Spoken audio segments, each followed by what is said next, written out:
everybody, welcome to another episode of Amazing Guitars Friday, and episode number 4, and this is going to feature the Baroque guitar, which the Baroque period was roughly from 1600 to 1750. And I did want to do a quick AGF update. I got a nice little note on my YouTube channel for episode 1, which featured the Gibson ES335 TD CRR. And Boogie Chillin' writes, also, the D in TD stands for double pickup, and the number 335 is based on the price of the model year in which it was released. So that's fascinating to me. As far as the pickup information goes, you can go back and look at that episode or look that up, because there is a really nice link on that particular video that Boogie Chillin' left to a Gibson article which explains a lot of these things. But I find it fascinating that the 335, if this is correct, and there's no reason to doubt it, means that that was also the price of the guitar. So, I think it was 1958 when that guitar was first released. If I'm thinking straight on that, I think it was 1958. So the guitar sold for $335, and then of course it became a model number as the price increased. But I find that fascinating. Thank you, Boogie Chillin'. Thank you for that information. Okay, so let's take a look at the Baroque guitar. This was made by Lawrence K. Brown, who is living in the western mountains of North Carolina, still building instruments, beautiful instruments, incredible work. I highly suggest that you play one of his instruments if you can get your hands on one. They're great to play, and they're durable. I mean, I've had these instruments forever and traveled all over the U.S., and almost no repair work has had to be done on any of my instruments over the years. So there is an article here I just wanted to let you know about. I'll just put this up real quick. This comes from the Quarterly Journal of the Guild of American Luthiers. This is number 48 from the winter of 1996, in which Lawrence K. Brown wrote an article on the construction of this guitar, how he went about that process. It's fascinating. And this instrument is replicated, copied after an instrument by Voboam, V-O-B-O-A-M, in Paris, so it's French, in the year 1690. So that's amazing. So this is 1690 Voboam French Baroque guitar, a replica. So if we talk about the guitar a little bit, the stringing of it, the tuning of it, it's similar to a modern guitar. The Renaissance guitar had 4 courses on it, or pitches, and you capoed the 5th fret of the modern guitar to get the tuning for that. This now is more like the tuning of a modern guitar. So we have an E here, and we have a double course, 2 strings, and they're tuned at a unison, same pitch, 2 E's at the same octave rather. Here's B, in unison, 2 strings at the same octave.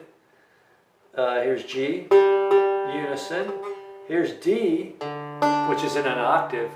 And the interesting thing about this is when you start playing the Baroque guitar and looking at some of the repertoire, they're going to actually indicate sometimes that you play this higher D and sometimes that you play this lower D.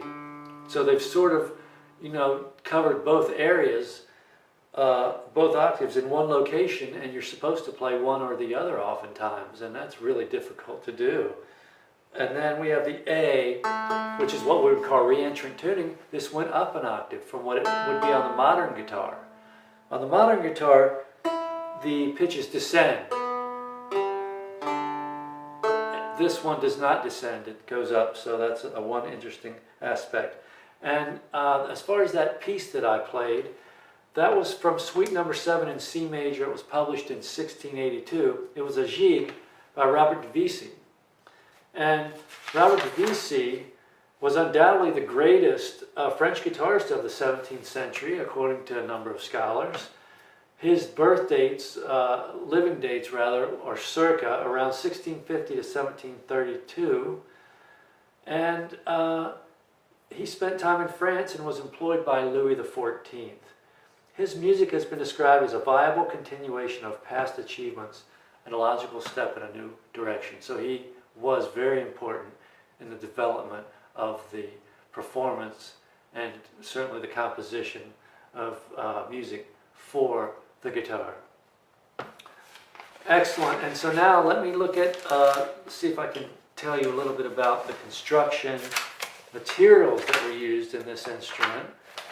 It's highly ornate, which was part of the Baroque period in all areas, architecture, clothing, it was everywhere. So it was a celebration. On this instrument we have a mustache bridge.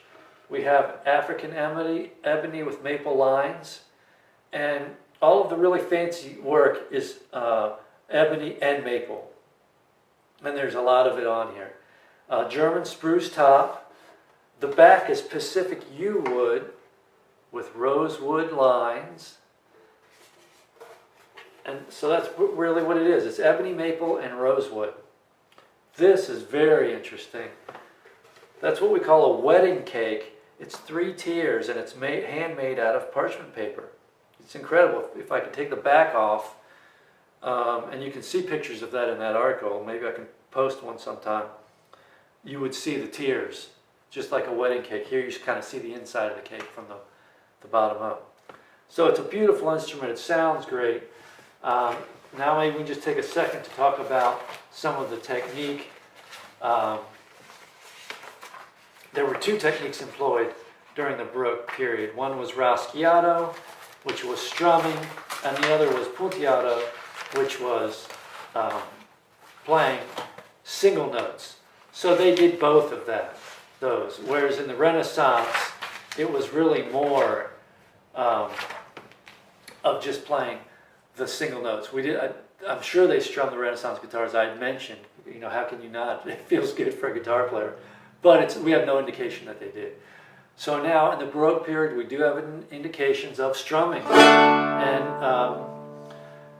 highly ornamented in the music as well. And those are some difficult things to do. But as you research Baroque guitar and the Baroque music, you'll notice that there's a lot of ornamentation, things that are added to the music, trills,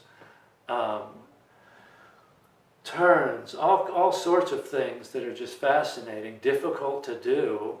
And I think we could look at that period as when improvisation really started for jazz guys. I mean, if you want to look at the history of improvisation, I think you can go back all the way to the Baroque period, because they were definitely adding things to what was on the written page. So Baroque music shifts from modes to full major and minor scales, from intervals to chords. Songs would be in one key and they would have a steady rhythm, so however it kind of started is how it was going to end. But some of my favorite music of all time, there was a greater allowance for virtuosity, growing differentiation between vocal and instrumental styles. Remember in the Renaissance we were saying that a lot of that was you were playing on the Renaissance guitar a vocal piece of music, or you were accompanying a vocalist. Now in the Baroque period, they're coming up and writing pieces just for their instrument, just for instrumental purposes. So there's a growing importance of instruments in instrumental music. There is an emergence of national styles in program music. So I would urge you to look more in depth into this music and into the styles and into these beautiful instruments. And let me just show you one really quick book. This is by Frederick Node, and you can learn some things about the Baroque guitar through this book, and you can play some pieces on the modern guitar. But it's not at all, you can tell that it's not going to sound. If you play it on the modern guitar, you're not going to get that reentrant tuning or that beautiful tone. But at least if you don't have access to a Baroque guitar, you can at least get a feel for it. But anyway, we're just going to keep today short and concise, and if you have any questions, hit me up on YouTube or Instagram, and I hope you had an excellent day, and thanks, and we'll see you next Friday.